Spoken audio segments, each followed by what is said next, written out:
Hello everyone, my name is Katie Ann McDermott and this is Connecting with Katie Ann.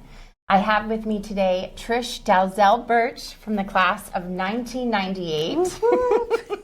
I'm so excited you're here today. I'm excited to be back, right. And this is part of our What You Can Bring to the Table series.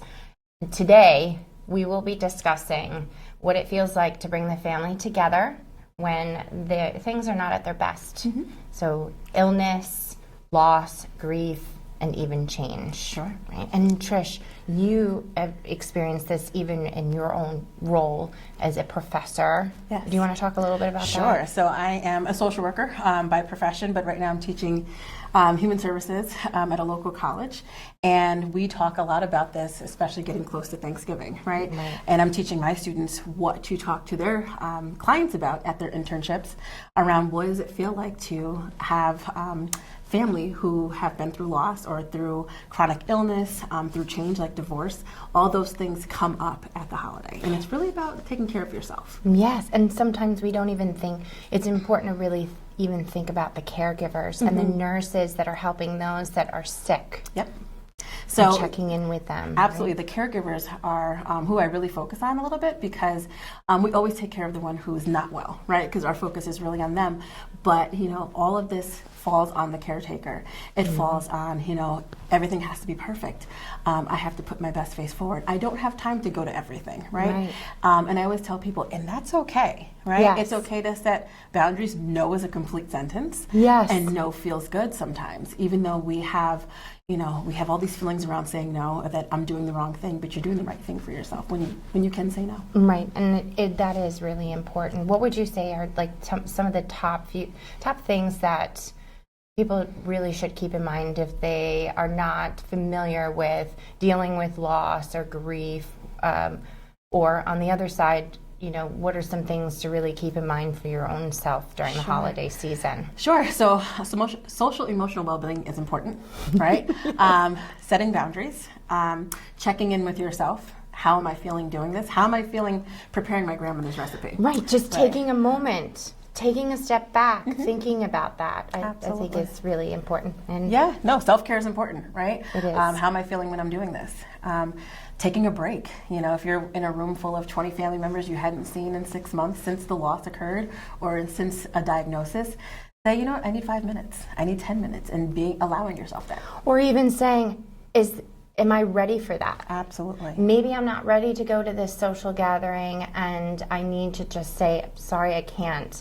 Because maybe it's just an emotional trigger, thinking, right? And that's okay. Absolutely. It's okay. You don't have to step up to everything throughout the holiday season. And just to piggyback on what you said, saying I can't and not explaining is also okay. Yes. Because not everything needs an explanation, because then we start feeling bad, right? So the moment you say, you know what, I can't this year. Right.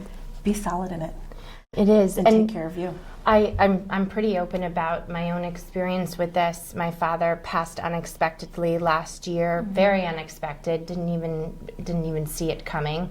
And then less than 2 months later, my mother passed away to ALS, and I was her full-time caregiver. I didn't hire a nurse. I was her round-the-clock nurse. And shortly after my mother passed, my brother was very sick, very ill. I almost lost him over the holidays. But one of the things that I remember my mother always sharing with me is, you know, it's even if you are sick and even if you are the caregiver, it's important for people to still invite you to gatherings, because then you still feel like you're involved and you're a part of, you know, and connected. Yeah. It's so important for that. And even if you say no, at least you feel loved in that way, and right? You feel thought of, right? Yes. You know, you thought about me. You know that this wasn't my best time. I'm not at my best self, but you thought of me. And that there is a game changer for people. It is. Both the caregiver and the person who is not at their best. Right. That is so true.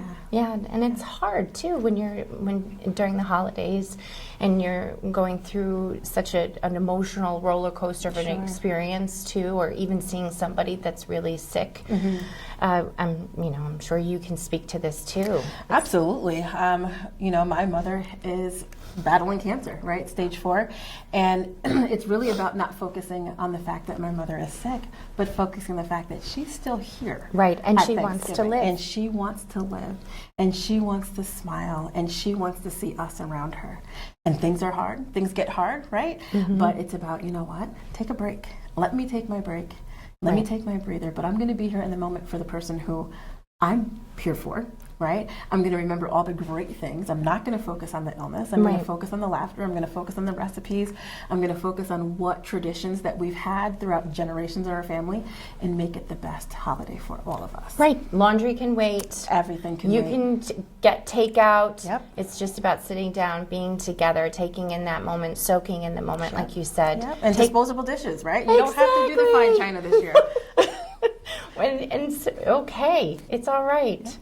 Even just taking those videos together and writing down those recipes is really important. Recipes, jokes, favorite outfits, right? Favorite times of the year. All those things that we never want to forget and we want to pass down to maybe generations behind us. Right. So they'll know. Right. And it's great to be able to talk about it with other family members if you feel comfortable. Sure. And maybe if it's not a family member, you can talk with a friend. Absolutely. Whoever your support is. Right. Right? And just knowing who your safe person is to be open with, because we all need that person, especially this time of year. We do. And I mean, you can even attest to this. It's not like the traditions can't stay the same, but it's important to change it up. Sure. With what's happening. Yep. We tweak as we need to, right? Although traditions don't have to change, circumstances do, right? And we roll with it and we make it the best we can. Yes. And that's what we're hoping for everyone. Right? Absolutely. This time of year is the time to focus on what matters most. Yes. And so I'm so glad you came. I'm so happy to be here. It's so good to see you. So we're wishing everyone a happy holidays, no matter where you are or who you're with. We're just hoping that you take some time for you. Really important, and enjoying being with your loved ones. Absolutely. Happy holidays. Happy holidays.